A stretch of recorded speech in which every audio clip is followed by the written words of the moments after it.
കർത്താവിന്റെ മഹത്വം. ദൈവസന്നിധിയിൽ നമുക്ക് പിന്നെയും ആയിരിക്കാൻ ദൈവം ഒരുക്കുകയാണ്. വിലയേറിയ അവസരത്തെ ഓർത്ത് കർത്താവിനെ വളരെ നന്ദിയോടുകൂടി സ്തുതിക്കുന്നു. വളരെ പ്രാർത്ഥനയോടും സമർപ്പണത്തോടും കൂടെ ഈ ദിവസങ്ങളിൽ നാം കർത്താവിന്റെ സന്നിധിയിലായിരിക്കുകയാണല്ലോ. ദൈവസന്നിധിയാണ് നമ്മുടെ എല്ലാ ആശ്വാസവും. നാം എല്ലാവരും ഈ നാളുകളിൽ വളരെ ഭയത്തോടെ കാണുന്ന ഒരു പ്രതിഭാസമാണല്ലോ കൊറോണ വൈറസ്. 20 ലക്ഷത്തിലധികം പേരെ രോഗികളാക്കിക്കൊണ്ട്, ധാരാളം പേരെ മരണത്തിലേക്ക് തള്ളിവിട്ടുകൊണ്ട് അതിന്റെ ശക്തി പിന്നെയും നിലനിൽക്കുകയാണ്.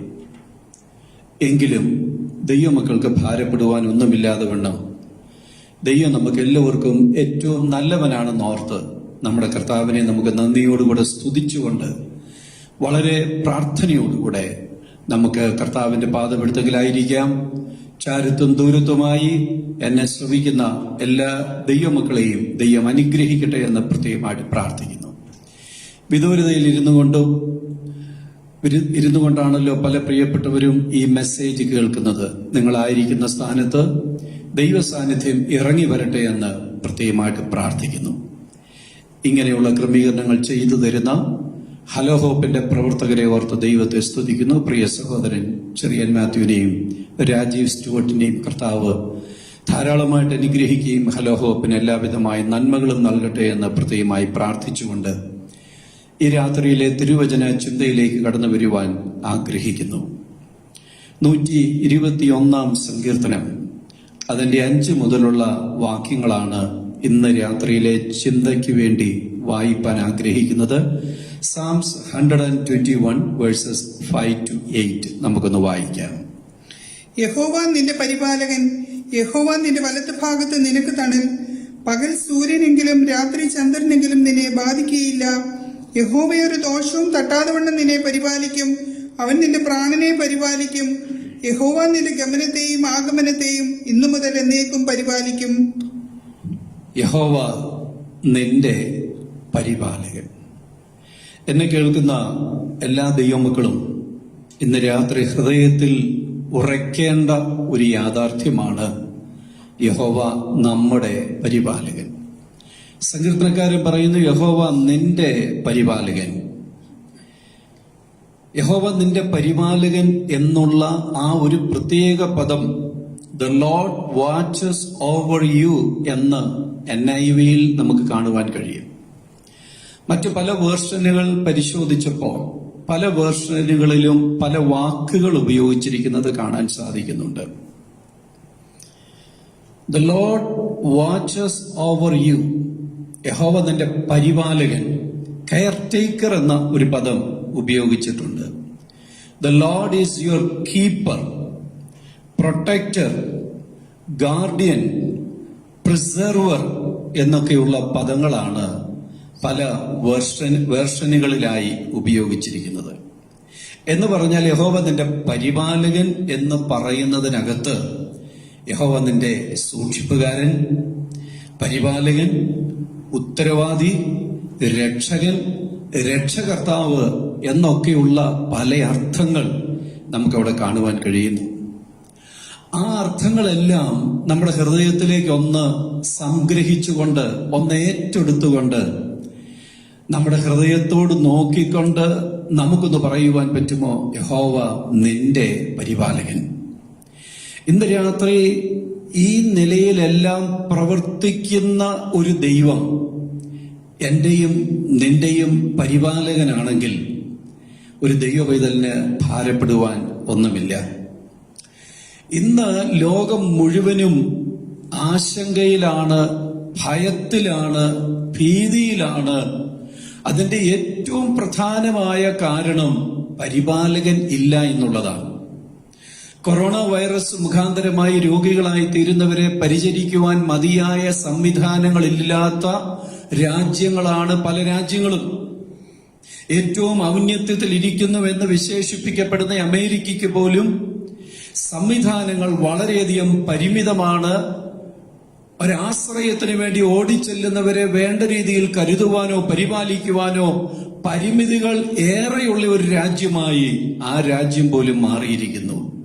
എന്നാൽ ഒരു ദൈവ പൈതലിന് ധൈര്യത്തോടെ തന്നോട് തന്നെ വിളിച്ചു പറയുവാൻ കഴിയുന്ന ഒരു കാര്യം, യഹോവ നിന്റെ പരിപാലകൻ.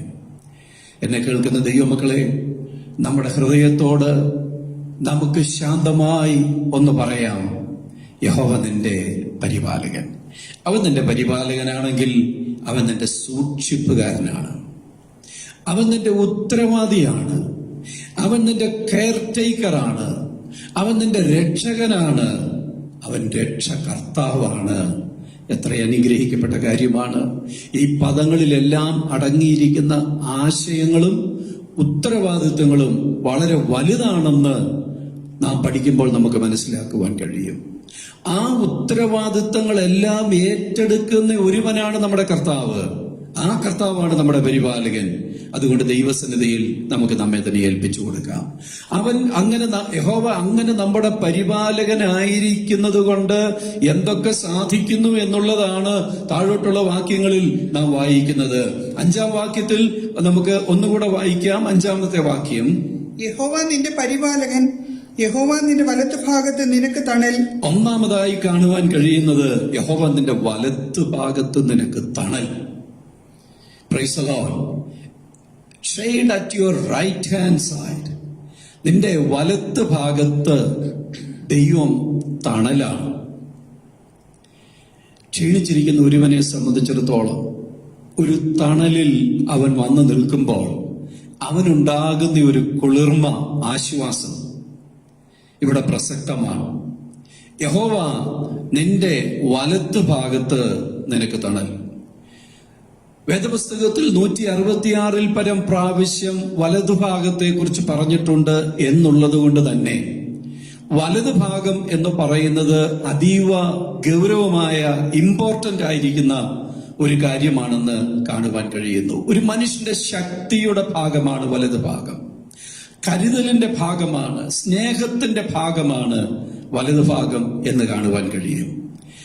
ദൈവം നിന്റെ വലത്ത് ഭാഗത്ത് നിനക്ക് തണൽ. അപ്പോൾ യഹോവ എന്റെ പരിപാലകൻ എന്ന് ഞാൻ എന്നോട് തന്നെ പറയുമ്പോൾ ആ പരിപാലകൻ എനിക്കൊരു തണലാണെന്ന് അതേ തിരുവചനം നമ്മളെ ഓർപ്പിക്കുന്നു. 6-ാം വാക്യത്തിൽ നാം കാണുന്നത്, പകൽ സൂര്യനെങ്കിലും രാത്രി ചന്ദ്രനെങ്കിലും നിന്നെ ബാധിക്കുകയില്ല.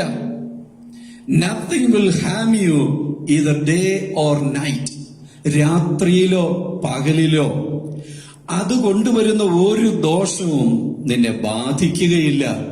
എന്നെ കേൾക്കുന്ന ദൈവമക്കളെ, തിരുവചനത്തോടൊപ്പം നമ്മുടെ ഹൃദയത്തിൽ ഉറയ്ക്കണം, പകൽ സൂര്യനാണെങ്കിലും രാത്രി ചന്ദ്രനാണെങ്കിലും ഒരു ദോഷവും കൊണ്ടുവന്ന് നിന്നെ ബാധിക്കുവാൻ അവൻ സമ്മതിക്കുകയില്ല. കാരണം യഹോവ നമ്മുടെ പരിപാലകനാണ്. 7-ാം വാക്യത്തിൽ അടുത്ത കാര്യം നമുക്ക് കാണുവാൻ സാധിക്കുന്നു, യഹോവ ഒരു ദോഷവും തട്ടാതെ വണ്ണം നിന്നെ പരിപാലിക്കും, അവൻ നിന്റെ പ്രാണനെ പരിപാലിക്കും. ദൈവമക്കളെ, പ്രാണനെ പരിപാലിക്കുവാൻ, ലൈഫിനെ ടേക്ക് കെയർ ചെയ്യുവാൻ ലോകത്തിലെ ഒരു വൈദ്യശാസ്ത്രത്തിനും കഴിയത്തില്ല. ശരീരത്തിനുള്ള എല്ലാ കേടുകൾക്കും പരിഹാരം വരുത്തുവാൻ ഒരു പരിധിവരെ വൈദ്യശാസ്ത്രത്തിന് കഴിയും. എന്നാൽ പ്രാണന് കേടുവരുന്ന ഒരു വിഷയത്തിൽ പരിപാലിക്കാൻ വൈദ്യശാസ്ത്രത്തിന് കഴിയത്തില്ല, ദൈവത്തിന് കഴിയും. അതുകൊണ്ടാണ് യഹോവ നിന്റെ പരിപാലകൻ എന്ന് പറയുന്നത്. 8-ാമത്തെ വാക്യത്തിൽ, യഹോവ നിന്റെ ഗമനത്തെയും ആഗമനത്തെയും ഇന്ന് മുതൽ എന്നേക്കും പരിപാലിക്കും. ഒരു ദിവസത്തെ പരിപാലനമല്ല, നിന്റെ ഗമനത്തെയും ആഗമനത്തെയും. Watch over your coming and going എന്ന് പറഞ്ഞാൽ നിന്റെ എല്ലാ മൂവ്മെന്റും ഒരു ദിവസം പരിപാലിക്കുന്നവനല്ല, എന്നേക്കും പരിപാലിക്കുന്ന ഒരു നല്ല കർത്താവ്. ഈ കർത്താവാണ് എന്റെയും നിന്റെയും പരിപാലകനെന്ന് ഇന്ന് രാത്രി ഹൃദയംഗമായി ഏറ്റെടുക്കുവാൻ നമുക്ക് കഴിയുമെങ്കിൽ, ആ ഇസ്രയേലിന്റെ പരിപാലകൻ മയങ്ങുന്നില്ല, ഉറങ്ങുന്നില്ല എന്ന് തിരുവചനം നമ്മെ ഓർപ്പിക്കുമ്പോൾ, നമ്മുടെ പരിപാലകനായിരിക്കുന്ന നല്ല കർത്താവ് ഇന്നും മയങ്ങാത്തവനും ഉറങ്ങാത്തവനുമായി നമുക്ക് വേണ്ടി ജീവിക്കുന്നു എന്നുള്ള ഉറപ്പ് നമ്മുടെ ഹൃദയത്തെ ധൈര്യപ്പെടുത്തുവാൻ കർത്താവ് കൃപയാക്കുമാറാകട്ടെ.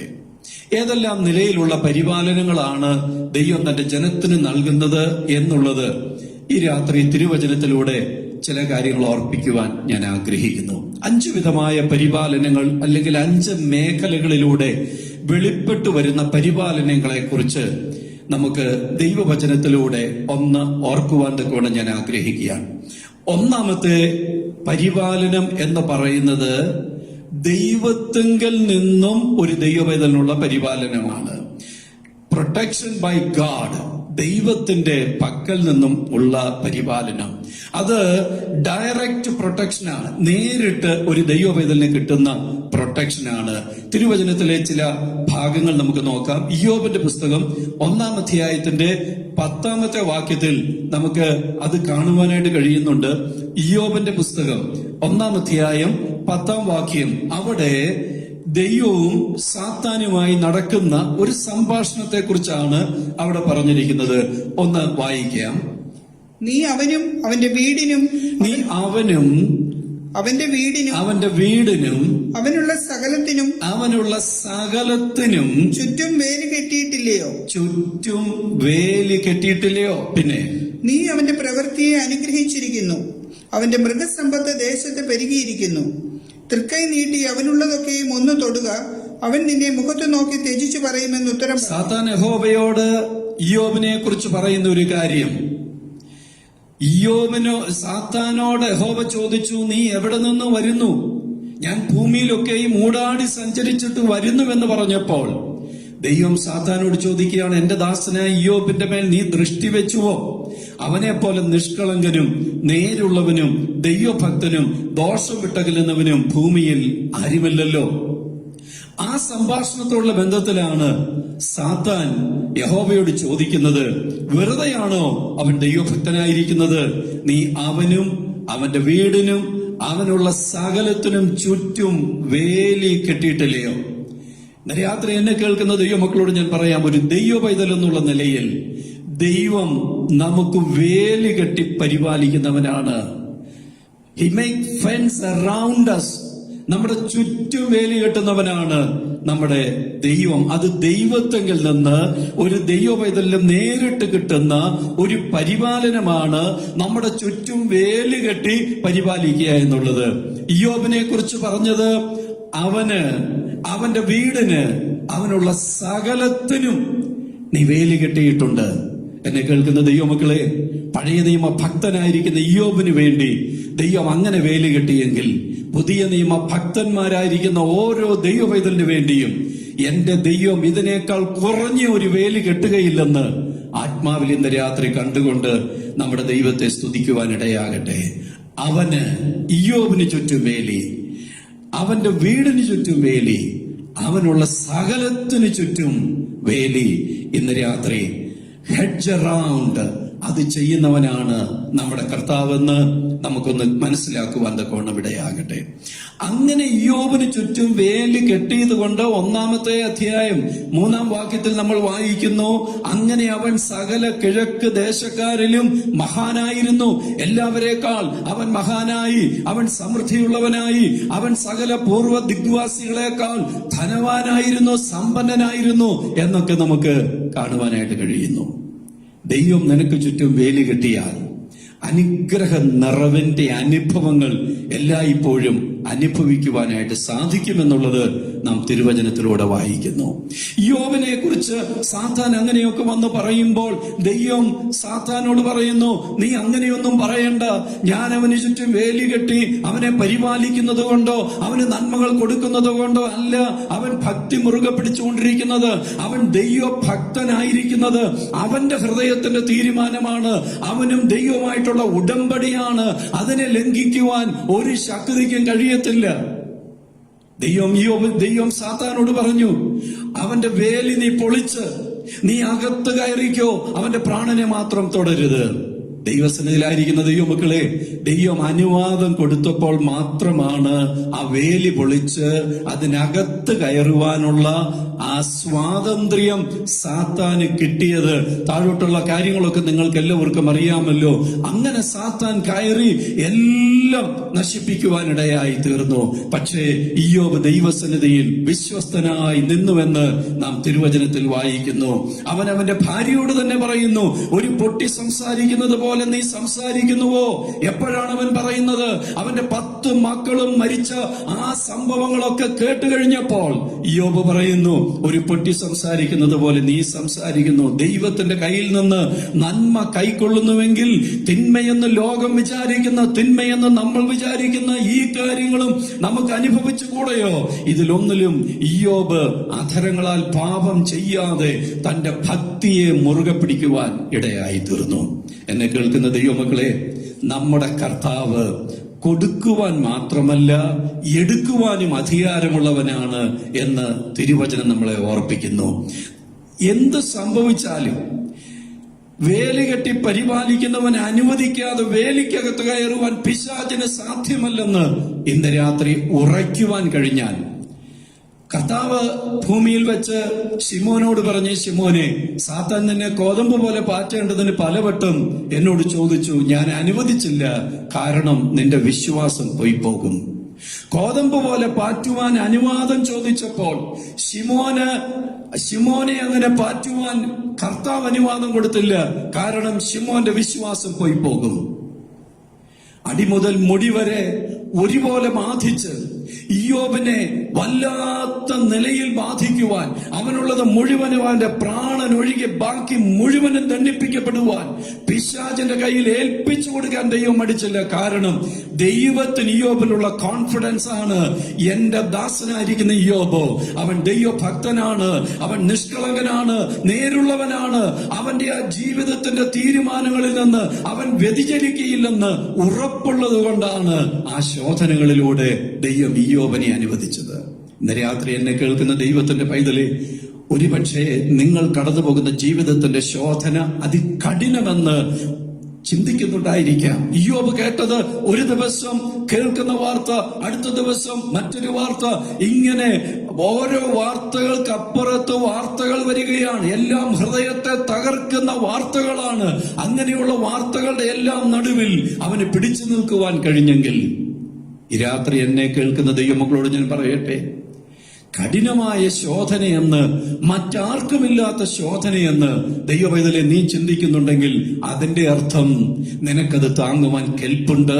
നീ മറ്റൊരാളേക്കാൾ നിന്റെ ഹൃദയത്തിൽ മറ്റുള്ളവർക്ക് അത് വരുന്നില്ലല്ലോ എന്ന് നീ ചിന്തിക്കുന്ന ആ ആളുകളെക്കാൾ നീ സ്ട്രോങ് ആണെന്ന് ദൈവത്തിന് അറിയാവുന്നത് കൊണ്ട് അത് താങ്ങുവാൻ നിനക്ക് കെൽപ്പുണ്ടെന്ന് അറിഞ്ഞിട്ടാണ് ദൈവം നിന്നെ അങ്ങനെയുള്ള ചില ശോധനകളിലൂടെ കടത്തിവിടുന്നതെന്ന് തിരിച്ചറിഞ്ഞുകൊണ്ട് ദൈവസന്നിധിയിൽ ഏൽപ്പിച്ചു കൊടുക്കുവാൻ കഴിയുമെങ്കിൽ നമ്മുടെ കർത്താവ് എത്ര ധന്യനാണ്.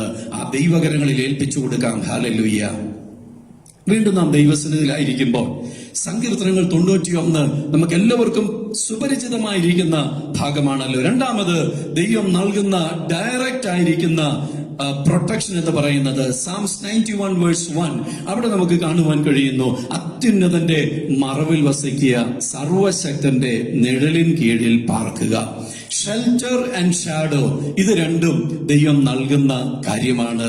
നമ്മുടെ കർത്താവ് എത്ര അതിശയകരമായിട്ടാണ് തന്റെ ജനത്തെ നടത്തുന്നത്. പുറപ്പാട് പുസ്തകം 19-ാം അധ്യായത്തിന്റെ 4-ാം വാക്യത്തിൽ നാം വായിക്കുന്നുണ്ട്, കഴുകന്മാരുടെ ചിറകിന്മേൽ വഹിച്ചുകൊണ്ട് എന്റെ ജനമായിരിക്കുന്ന ഇസ്രയേലിനെ മിസ്രയീമിൽ നിന്ന് ഞാൻ പുറപ്പെടുവിച്ച് കൊണ്ടുവന്നുവെന്ന് ദൈവത്തിന്റെ വചനം നമ്മളെ ഓർപ്പിക്കുന്നു. ആവർത്തന പുസ്തകം 32-ാം അധ്യായത്തിന്റെ 11-ാമത്തെ വാക്യത്തിലും നമുക്ക് കാണുവാൻ കഴിയുന്നു, ഈഗിൾസ് വിങ്, കഴുകന്മാരുടെ ചിറകിന്റെ മീതെ വഹിക്കുന്നവനായിരിക്കുന്ന കർത്താവിനെ കുറിച്ച് ഡ്യൂട്ടറോണമി ചാപ്റ്റർ 32 verse 11 നമുക്കൊന്ന് വായിക്കാം.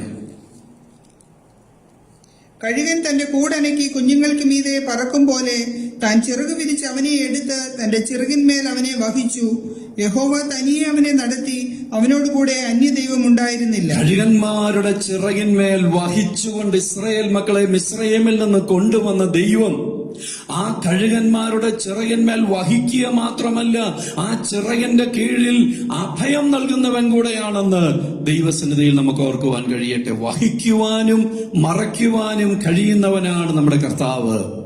നിന്നെ വഹിക്കേണ്ട സ്ഥാനത്ത്, നിന്നെ ചുമക്കേണ്ട സ്ഥാനത്ത്, നിന്നെ ഒരിടത്ത് നിന്ന് മറ്റൊരിടത്തേക്ക് ചുമന്നു കൊണ്ടുപോകേണ്ട സ്ഥാനത്ത് അവന്റെ ചിറകിന്മേൽ അവൻ നമ്മളെ വഹിക്കുന്നു. നിനക്ക് ചൂടാവശ്യമായിരിക്കുമ്പോൾ, കുളിർമ ആവശ്യമായിരിക്കുമ്പോൾ, ഒരു സ്വാന്തനം ആവശ്യമായിരിക്കുമ്പോൾ ആ ചിറകിന്റെ അകത്ത് നിന്നെ ഒളിപ്പിച്ച് അവൻ തന്നെ പരിപാലിക്കുന്ന ദൈവമാണ്. ഇസ്രായേലിനെ നോക്കിക്കൊണ്ട്, യെരൂശലേമിനെ നോക്കിക്കൊണ്ട് നമ്മുടെ കർത്താവ് തന്നെ മത്തായി സുവിശേഷം 23-ാം അധ്യായം 37-ാം വാക്യത്തിൽ പറഞ്ഞു, യെരൂശലേമേ യെരൂശലേമേ, കോഴി തന്റെ കുഞ്ഞുങ്ങളെ ചിറകിൻ കീഴെ ചേർക്കുന്നത് പോലെ നിന്നെ ചേർത്തുകൊള്ളുവാൻ എനിക്ക് എത്ര വട്ടം മനസ്സായിരുന്നു, നിങ്ങൾക്കോ മനസ്സായില്ല. കോഴി തന്റെ കുഞ്ഞുങ്ങളെ ചിറകിൻ കീഴെ ചേർക്കുന്നത് പോലെ തന്റെ ജനത്തെ ചിറകിന്റെ കീഴിൽ ചേർക്കുവാൻ അത് എത്രയോ വലിയ പരിപാലനമാണ്. ആ തള്ളക്കോഴിയെ നശിപ്പിക്കാതെ, ആ കുഞ്ഞുങ്ങളെ നശിപ്പിക്കുവാൻ ഒരു ശക്തിക്കും കഴിയാതെ വണ്ണം അതിന്റെ ചിറകിൻ കീഴെ ഒളിപ്പിക്കുന്നത് പോലെ ദൈവം തന്റെ ജനത്തെ ഒളിപ്പിക്കുന്നവനാണെന്ന് ദൈവത്തിന്റെ വചനം നമ്മളെ ഓർപ്പിക്കുന്നു. ഈ രാത്രി എന്നെ കേൾക്കുന്ന ദൈവമക്കളോട് ഞാൻ പറയട്ടെ, ഷെൽട്ടർ ആൻഡ് ഷാഡോ അത് ദൈവത്തിന്റെ ഡയറക്റ്റ് ആയിരിക്കുന്ന പ്രൊവിഷനാണ്, പ്രൊട്ടക്ഷനാണെന്ന് ഈ രാത്രി നമുക്ക് ഓർക്കുവാൻ സാധിക്കട്ടെ. മൂന്നാമതായി ദൈവം ഡയറക്റ്റ് ആയിട്ട് ചെയ്യുന്ന കാര്യമാണ് സക്കറിയ പ്രവചനം 2-ാം അധ്യായത്തിന്റെ 5-ാമത്തെ വാക്യത്തിൽ നമുക്ക് കാണുവാൻ കഴിയുന്നുണ്ട്. സക്കറിയ ചാപ്റ്റർ 2 വേഴ്സ് 5. അവിടെ ഇസ്രായേലിനെ കുറിച്ച് പറഞ്ഞിരിക്കുന്ന ഒരു കാര്യം നമുക്ക് അവിടെ കാണുവാൻ സാധിക്കുന്നു. ഒന്ന് വായിക്കാം. എന്നാൽ ഞാൻ അതിനു ചുറ്റും തീ മതിലായിരിക്കും. യെരൂശലേമിനെ കുറിച്ച് പറയുകയാണ്, ഞാൻ അതിനു ചുറ്റും തീ മതിലായിരിക്കും, ഞാൻ അതിന്റെ നടുവിൽ മഹത്വമായിരിക്കുമെന്ന്. ഞാൻ അതിന്റെ നടുവിൽ മഹത്വമായിരിക്കും. യെരൂശലേമേ, നിന്റെ മതിലുകളെല്ലാം ഇടിഞ്ഞുപോയാലും ഇടിഞ്ഞുപോയ മതിലുകളെ കടന്ന് ശത്രുവിന് വരുവാൻ കഴിയുമെങ്കിലും യഹോവയായ ദൈവം പറയുന്നു, ഞാൻ അതിനു ചുറ്റും തീമതിലായിരിക്കും. തീമതിലായിരിക്കുന്ന ഒരു നല്ല കർത്താവിനെ കുറിച്ച് നമുക്കവിടെ കാണുവാൻ കഴിയുന്നുണ്ട്.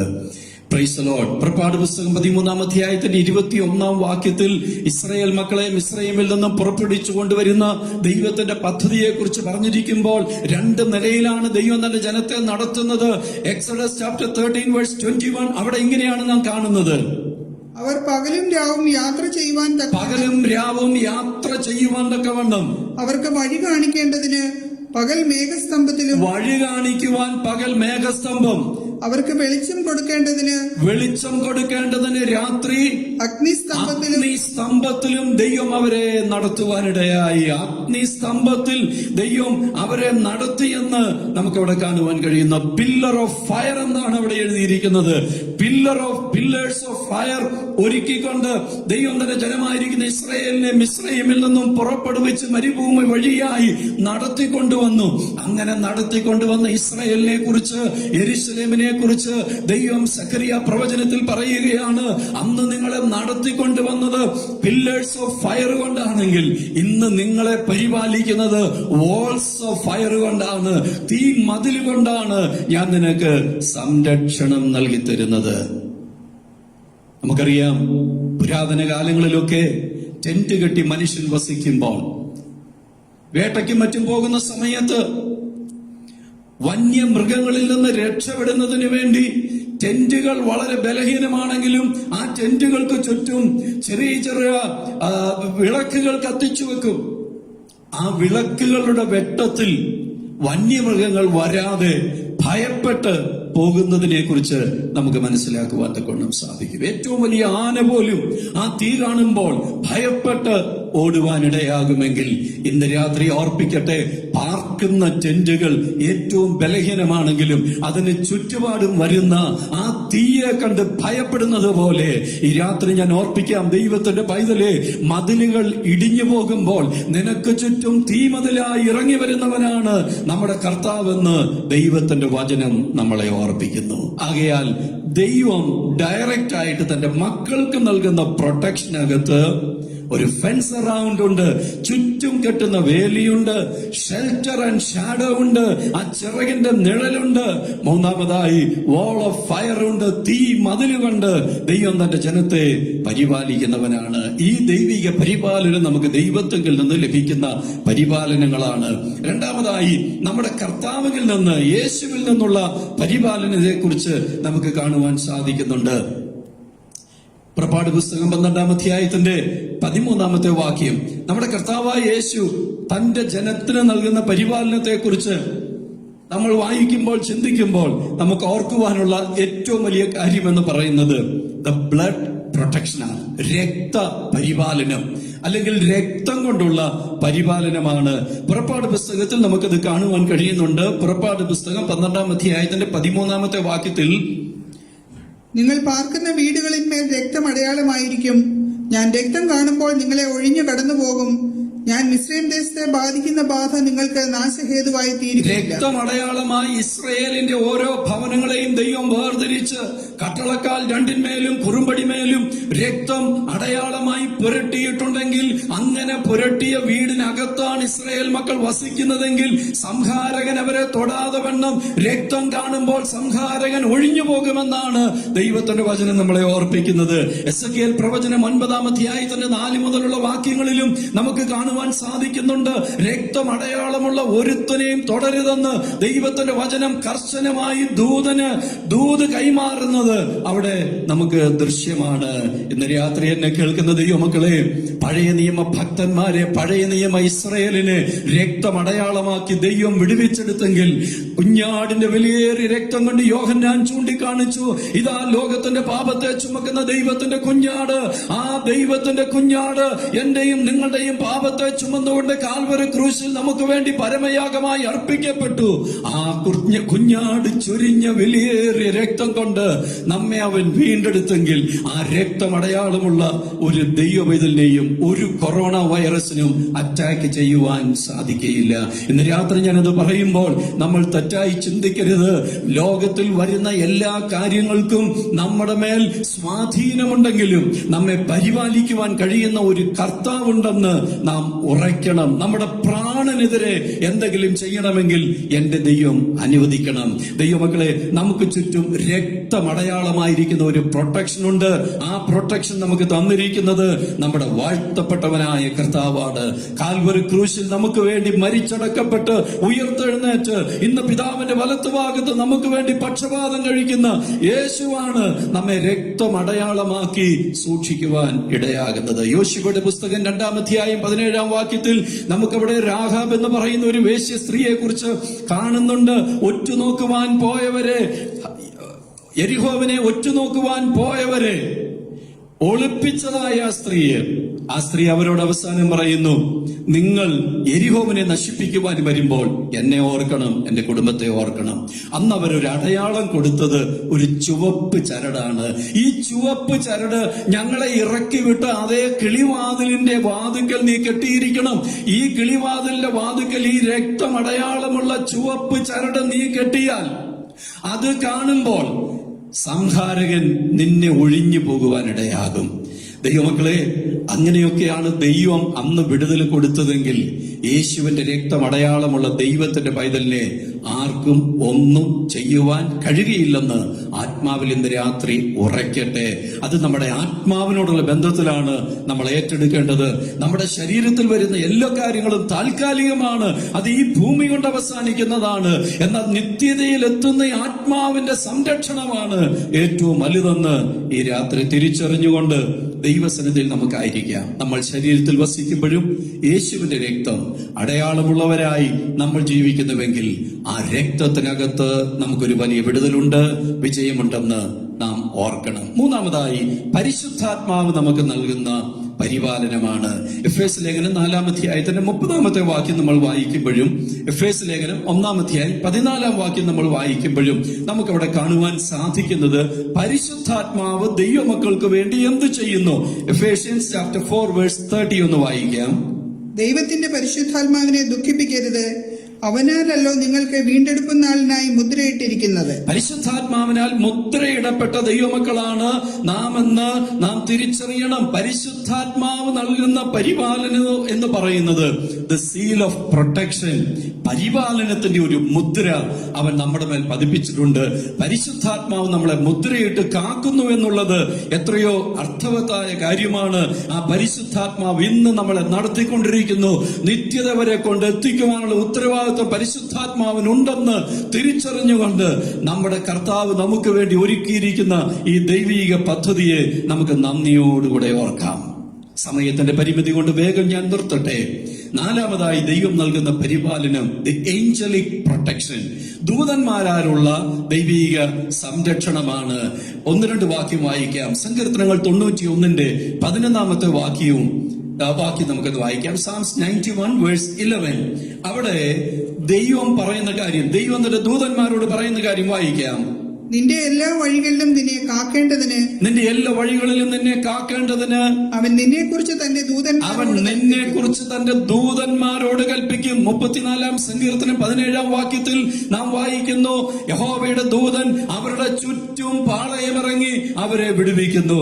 അങ്ങനെയെങ്കിൽ ദൈവസന്നിധിയിലായിരിക്കുന്ന ദൈവമക്കളെ, ദൂതന്മാരുടെ സംരക്ഷണം എല്ലാ ദൈവമക്കൾക്കും ഉണ്ടെന്ന് ഇന്ന് രാത്രി ഉറയ്ക്കട്ടെ. എബ്രായ ലേഖനം 1-ാം 14 വാക്യത്തിൽ നമ്മൾ വായിക്കുന്നു, ഈ ദൂതന്മാർ സേവകാത്മാക്കളാണ്, രക്ഷ പ്രാപിക്കുവാനുള്ളവരുടെ സേവകാത്മാക്കളാണെന്ന് ദൈവത്തിന്റെ വചനം നമ്മളെ ഓർപ്പിക്കുന്നു. അങ്ങനെയെങ്കിൽ എന്നെ കേൾക്കുന്ന ദൈവമക്കളെ, നമുക്കൊരു ദൂത സഞ്ചയത്തിന്റെ കാവലുണ്ട്. ഏത് രീതിയിലുള്ള പ്രതിസന്ധികൾ വന്നാലും നമ്മളെ പ്രൊട്ടക്ട് ചെയ്യുവാൻ ദൂത സഞ്ചയം നമുക്ക് വേണ്ടി ഉണ്ടെന്ന് ദൈവത്തിന്റെ വചനം നമ്മളെ ഓർപ്പിക്കുന്നു. ഈ രാത്രി 5ാമത് ദൈവം നമുക്ക് നൽകിയിരിക്കുന്ന പ്രൊട്ടക്ഷൻ എന്ന് പറയുന്നത് ദൈവവചനത്തിന്റെ പ്രൊട്ടക്ഷനാണ്. ദൈവവചനം നമ്മളെ പരിപാലിക്കും. ദൈവത്തിന്റെ വാഗ്ദത്തങ്ങൾ നമ്മളെ പരിപാലിക്കും. ഒരു വാഗ്ദത്തം എന്റെ മേലുണ്ടെങ്കിൽ, അപ്പോസ്തല പ്രവൃത്തി 27-ന്റെ 25-ാമത്തെ വാക്യത്തിൽ അപ്പോസ്തലനായ പൗലോസ് പറയുന്ന ഒരു കാര്യം ശ്രദ്ധേയമാണ്. അവിടെ താൻ പറയുന്നു, ആക്ട്സ് ചാപ്റ്റർ 27 വേഴ്സ് 25, അതുകൊണ്ട് പുരുഷന്മാരെ ധൈര്യത്തോടിരിക്കുവിൻ, എന്നോട് അരുളി ചെയ്തതുപോലെ തന്നെ സംഭവിക്കുമെന്ന് ഞാൻ ഉറച്ചിരിക്കുന്നു. എനിക്ക് വ്യക്തമായിട്ട് അറിയാം, അങ്ങനെ ഒരു വാഗ്ദത്തം നിന്നോടുണ്ടെങ്കിൽ, ആ വാഗ്ദത്തം ഉള്ളത് കൊണ്ട്, ആ വാഗ്ദത്തത്താൽ ദൈവം നമ്മളെ പരിപാലിക്കുന്ന കർത്താവാണ്. ദൈവത്തിന്റെ വചനം മുഴുവനും ഒരു ദൈവവേദനെ പരിപാലിക്കുവാനുള്ള ദൈവത്തിന്റെ വചനമാണെന്ന് ദൈവത്തിന്റെ വചനം നമ്മളെ ഓർപ്പിക്കുന്നു. റോമാലേഖനം 4-ാം അധ്യായത്തിന്റെ 20-ാം വാക്യത്തിലും നമുക്ക് കാണുവാൻ കഴിയുന്നുണ്ട്, ദൈവം ഒരു കാര്യം വാഗ്ദത്തം ചെയ്തു, അത് നിവർത്തിക്കുവാൻ ദൈവം ശക്തനെന്ന് അബ്രഹാം പൂർണ്ണമായിട്ട് വിശ്വസിച്ചു, അതുകൊണ്ട് അത് അവനെ നീതിയായി കണക്കിട്ടുവെന്ന് ദൈവവചനം നമ്മളെ ഓർപ്പിക്കുന്നു. സങ്കീർത്തനങ്ങൾ 119-ന്റെ 105-ാം വാക്യം നമുക്ക് എല്ലാവർക്കും അറിയാമല്ലോ, നിന്റെ വചനം എന്റെ കാലിന് ദീപവും എന്റെ പാതയ്ക്ക് പ്രകാശവുമാകുന്നു. 9-ാം വാക്യത്തിൽ നമ്മൾ വായിക്കുന്നു, ഞാൻ നിന്നോട് പാപം ചെയ്യാതിരിക്കേണ്ടതിന് നിന്റെ വചനം എന്റെ ഹൃദയത്തിൽ സംഗ്രഹിക്കുന്നു. ഈ രാത്രികാലം എന്നെ കേൾക്കുന്ന ദൈവമക്കളെ, ഞാനും നിങ്ങളും വിശ്വസിക്കുന്ന ഈ ദൈവ വചനം നമ്മുടെ ജീവിതത്തിൽ നമ്മളെ പരിപാലിക്കുന്ന വചനമാണ്. ദൈവം തന്നെ പരിപാലിക്കാമെന്ന് വാക്ക് പറഞ്ഞിട്ടുണ്ടെങ്കിൽ ആ വചനത്തിന് മാറ്റമില്ല. നമ്മുടെ കർത്താവ് തന്നെയല്ലേ നമ്മളോട് പറഞ്ഞത്, ഞാനോ ലോകാവസാനത്തോളം എല്ലാ നാളും നിങ്ങളോട് കൂടെ ഇരിക്കാം, ഞാൻ നിങ്ങൾക്ക് വേണ്ടി കരുതുമെന്ന് നമ്മുടെ കർത്താവ് നമ്മളോട് പറഞ്ഞെങ്കിൽ, ഞാൻ നിന്നെ സൗഖ്യമാക്കുന്ന യഹോവയെന്ന് ദൈവം നമ്മോട് പറഞ്ഞെങ്കിൽ, അവന്റെ വാക്കിന് മാറ്റം വരുത്തുവാൻ സാധിക്കുകയില്ല. ആകാശം മാറിപ്പോയാലും ഭൂമി ഒഴിഞ്ഞു പോയാലും ദൈവത്തിന്റെ വാക്കുകൾക്ക് മാറ്റം വരുത്തില്ലെങ്കിൽ, എന്നെ കേൾക്കുന്ന ദൈവമക്കളോട് ഞാൻ ധൈര്യത്തോടെ പറയാം, ദൈവം എന്നോടും നിങ്ങളോടും ഒരു വാക്ക് പറഞ്ഞെങ്കിൽ ആ വാക്കിന് മാറ്റം വരുത്തുവാൻ കൊറോണ വൈറസിനും സാധ്യമല്ല, ലോകത്തിലെ ഒരു ശക്തിക്കും സാധ്യമല്ല. അതുകൊണ്ട് നമ്മെ ഭയപ്പെടുത്തുന്ന ഏത് വൈറസിനേക്കാളും, നമ്മെ ഭയപ്പെടുത്തുന്ന ഏത് രോഗത്തെക്കാളും അധികമായി ഒരു ദൈവവൈതൽ വിശ്വസിക്കേണ്ടത് ദൈവത്തിന്റെ മാറ്റമില്ലാത്ത വചനമാണ്. ഈ വചനം നമ്മൾ വിശ്വസിക്കൂ, ഈ വചനം നമ്മളോട് പറഞ്ഞത് നമ്മൾ ഏറ്റെടുക്കൂ. ഈ വചനം എന്നോട് പറയുന്നു, ഞാൻ നിന്നെ സൗഖ്യമാക്കുന്ന യഹോവ എന്ന് പറഞ്ഞെങ്കിൽ അതാണ് നമ്മൾ വിശ്വസിക്കേണ്ടത്. നമ്മുടെ കർത്താവ് ഭൂമിയിലായിരുന്നപ്പോൾ അവന്റെ അടുക്കൽ വന്ന ഒരു കേസും അവൻ വെറുതെ വിട്ടില്ലെങ്കിൽ ഇന്ന് രാത്രി നമുക്ക് നമ്മെ തന്നെ സമർപ്പിക്കാം, നമ്മുടെ കണ്ണുകളെ ദൈവം മുൻപാകെ സമർപ്പിക്കാം. യഹോവ നിന്റെ പരിപാലകൻ. 121-ാം സങ്കീർത്തനം 5-ാം വാക്യമാണല്ലോ കുറിവാക്യമായിട്ട് നമ്മൾ ചിന്തിച്ചത്. യഹോവ നിന്റെ പരിപാലകൻ. ഈ രാത്രി ഞാൻ നിങ്ങൾക്ക് വേണ്ടി പ്രാർത്ഥിക്കുവാൻ ആഗ്രഹിക്കുകയാണ്. ദൈവസന്നിധിയിലായിരിക്കുന്ന ദൈവമക്കളെ, യഹോവ നിന്റെ പരിപാലകൻ, യഹോവ നിന്റെ പരിപാലകൻ. ഞാൻ ആത്മാർത്ഥമായി ദൈവസ്നേഹത്തിൽ കർത്താവിന്റെ സന്നിധിയിലിരുന്ന് പ്രാപിച്ച ഒരു ദൈവിക ദൂത് നിങ്ങളുമായി കൈമാറി. ഈ രാത്രി എന്നെ കേൾക്കുന്ന ദൈവമക്കൾ കണ്ണുകളെ അടച്ച് ഹൃദയത്തിൽ ധ്യാനിച്ചുകൊണ്ട് ഭയപ്പെട്ടും ഭാരപ്പെട്ടും വിറങ്ങലിച്ചും കഴിയുന്ന നിന്റെ ഹൃദയത്തോട് നോക്കി, ദൈവമേ എന്റെ മനസ്സിടിഞ്ഞിരിക്കുന്നുവെന്ന് പറയുന്ന നിന്റെ ഹൃദയത്തോട് നോക്കിക്കൊണ്ട്, യഹോവ നിന്റെ പരിപാലകനെന്ന് നമുക്ക് തന്നെ ഒന്ന് പറയുവാൻ കഴിയുമെങ്കിൽ അതൊരു വലിയ ധൈര്യമാണ്. ആ ദൈവിക പരിപാലനം ഡയറക്റ്റ് ആയിട്ട് ദൈവത്തിങ്കിൽ നിന്നുണ്ട്. തന്റെ പുത്രനായ ക്രിസ്തുവേശുവിൽ കൂടെ ഒരു രക്ത പരിപാലനം നമുക്കുണ്ട്. പരിശുദ്ധാത്മാവിലൂടെ മുദ്ര പതിപ്പിച്ചുള്ള ഒരു പരിപാലനം നമുക്കുണ്ട്. ദൂതന്മാരെ കൊണ്ട് ചുറ്റി വളയുന്ന ഒരു പരിപാലനം നമുക്കുണ്ട്. തന്റെ വചനത്താൽ നമ്മെ പരിപാലിക്കുന്ന ദൈവിക പദ്ധതികളുണ്ട്. ആകയാൽ ഈ രാത്രി എല്ലാ നിലയിലും ഒരു ദൈവപൈതൽ സുരക്ഷിതമാണ് എന്ന് ഹൃദയത്തിൽ ഉറച്ചുകൊണ്ട് ലോകത്തിൽ സംഭവിക്കേണ്ടതെല്ലാം സംഭവിച്ചോട്ടെ, എനിക്കും നിങ്ങൾക്കും വേണ്ടി നിശ്ചയിക്കപ്പെട്ടിരിക്കുന്ന മരണ ദിവസമുണ്ട്. ആ ദിവസം നമ്മൾ മരണപ്പെട്ടേ മതിയാകുകയുള്ളൂ. അതിനുവേണ്ടി ഒരുക്കപ്പെടുന്ന വാഹനം എന്തുമായിക്കൊള്ളട്ടെ, മുഖാന്തരം എന്തുമായിക്കൊള്ളട്ടെ, അതിനപ്പുറമാണ് ദൈവം നമുക്ക് വേണ്ടി ഒരുക്കിയിരിക്കുന്ന ദൈവിക കരുതലെന്ന് ഓർത്തുകൊണ്ട് നന്ദിയുള്ളവരായി ദൈവത്തെ സ്തുതിക്കാം. പരിശുദ്ധ പിതാവേ, ഇന്ന് രാത്രികാലം ദൈവവചനം കേട്ട എല്ലാ ദൈവമക്കളെയും ദൈവകരങ്ങളിൽ ഏൽപ്പിക്കുന്നു. ഇപ്പോൾ കേട്ട ദൈവവചനം ഇനി കേൾക്കുവാൻ പോകുന്ന പ്രിയപ്പെട്ടവരോടും ദൈവത്തിന്റെ പരിശുദ്ധാത്മാവ് ഇടപെടുമാറാകണമേ. ഈ ദൈവവചന ചിന്തകൾ ആരുടെയെല്ലാം ഹൃദയത്തിലേക്ക് പരിശുദ്ധാത്മാവ് ആഴ്ത്തി ആ ആഴത്തിൽ എഴുതുന്നുവോ അങ്ങനെയുള്ള എല്ലാ ഹൃദയങ്ങളിലും ഇതൊരു വലിയ ആശ്വാസമായി തീരുവാനിടയാകണമേ. എന്റെ ദൈവമേ, ലോകത്തിന് ചെയ്യുവാൻ കഴിയുന്നത് ദേഹിയെ കൊല്ലുവാൻ ഒരുപക്ഷെ കഴിയുമായിരിക്കാം. പക്ഷേ അതിനപ്പുറത്താണല്ലോ ദൈവിക പരിപാലനം എന്നോർത്ത് ഞങ്ങൾ നന്ദിയുള്ളവരായിട്ട് ദൈവത്തെ സ്തുതിക്കുന്നു. എന്റെ ദൈവമായ കർത്താവേ, ദേഹിയെ കൊല്ലുന്നവരെ ഭയപ്പെടേണ്ട എന്ന് ദൈവത്തിന്റെ വചനം ഞങ്ങളെ ഓർപ്പിക്കുമ്പോൾ ഞങ്ങൾക്കുള്ള ദൈവിക പരിപാലനത്തെ ഉറച്ചു വിശ്വസിക്കുവാൻ, ഭയപ്പെടുത്തുന്ന ഒന്നിന് ഞങ്ങളെ തകർക്കുവാൻ കഴിയുകയില്ലെന്ന് ആഴമേറിയ ചിന്തയോടുകൂടെ ഇന്ന് രാത്രി കടന്നു പോകുവാൻ ദൈവമക്കൾക്ക് അവിടുന്ന് കൃപ തരണമെന്ന് ഞങ്ങൾ ദൈവത്തോട് പ്രാർത്ഥിക്കുന്നു. ദൈവമേ, ലോകത്തിലെ പല സിസ്റ്റംസും ഞങ്ങളെ തകർക്കുന്നതാണ്. ലോകത്തിന്റെ അറിവ് തന്നെ ഞങ്ങളെ തകർക്കുന്നതാണ്. എന്നാൽ ദൈവവചനത്തിന്റെ അറിവാണ് ഞങ്ങളെ നിലനിർത്തുന്നത്. ആകയാൽ ദൈവവചനത്തിൽ വിശ്വസിക്കുവാൻ, വചനത്താലുള്ള വിടുതൽ പ്രാപിക്കുവാൻ, പരിശുദ്ധാത്മാവ് ഒരുക്കുന്ന വിടുതൽ പ്രാപിക്കുവാൻ, കർത്താവ് ഞങ്ങൾക്ക് വേണ്ടി ഒരുക്കിയിരിക്കുന്ന രക്തത്താലുള്ള വിടുതൽ അനുഭവിക്കുവാൻ, ദൈവം ഞങ്ങൾക്ക് വേണ്ടി ഒരുക്കിയിരിക്കുന്ന ദൈവിക വിടുതൽ ഞങ്ങൾക്ക് അനുഭവിച്ചുകൊണ്ട് മുന്നേറുവാൻ ദൂതസഞ്ചയത്തെ ഞങ്ങൾക്ക് ചുറ്റും കാവലാക്കി നിർത്തിയിട്ടുണ്ട്. ഞങ്ങൾ ഒറ്റയ്ക്കല്ലെന്ന് എല്ലായ്പ്പോഴും ഉറപ്പോടെ വിശ്വസിച്ചുകൊണ്ട് ഞങ്ങളുടെ ക്രിസ്തീയ ജീവിതം മുൻപോട്ട് കൊണ്ടുപോകുവാൻ എല്ലാവർക്കും കൃപ ചെയ്യണം. അങ്ങയുടെ വിലയേറിയ നാമത്തിൽ ആശ്രയിച്ച് സകല ദൈവമക്കളെയും ഞങ്ങൾ അനുഗ്രഹിക്കുന്നു. ഈ ലോകത്തെ ഞങ്ങൾ അനുഗ്രഹിക്കുന്നു. ലോക രാജ്യങ്ങളെ അനുഗ്രഹിക്കുന്നു. ഞങ്ങൾ വന്നു പാർക്കുന്ന ബഹ്റിൻ രാജ്യത്തെ അനുഗ്രഹിക്കുന്നു. എല്ലാവരും ദൈവത്താൽ അനുഗ്രഹിക്കപ്പെടട്ടെ. കർത്താവിന്റെ നാമത്തിൽ ഈ കൊറോണ വൈറസ് അതിന്റെ എല്ലാവിധമായ ശക്തിയോടും കൂടെ നീക്കം ചെയ്യപ്പെടുവാൻ ദൈവം കൽപ്പിക്കണമെന്ന് പ്രാർത്ഥിക്കുന്നു. മഹത്വത്തിനാക്കി തീർക്കണം. യേശു ക്രിസ്തുവിന്റെ വലിയ നാമത്തിൽ വിനയമായിട്ട് അപേക്ഷിക്കുന്നത് കൃപയോടെ കേട്ടുത്തരമല്ലമാറാകണമേ. പിതൃപുത്ര പരിശുദ്ധാത്മാവാം ത്രിയേക ദൈവത്തിന്റെ കൃപയും സാന്നിധ്യവും കാവലും പരിപാലനവും നാം എല്ലാവരോടും ഓർത്ത് പ്രാർത്ഥിച്ച വിഷയങ്ങളോടുകൂടിയും ഇന്നുമെന്നും കർത്താവിന്റെ വരവുരെയും ഉണ്ടായിരിക്കുമാറാകട്ടെ. ആമേൻ, ആമേൻ. നമ്മുടെ കർത്താവ് വരാറായി. മാറാനാഥ. ദൈവം നമ്മെ അനുഗ്രഹിക്കട്ടെ.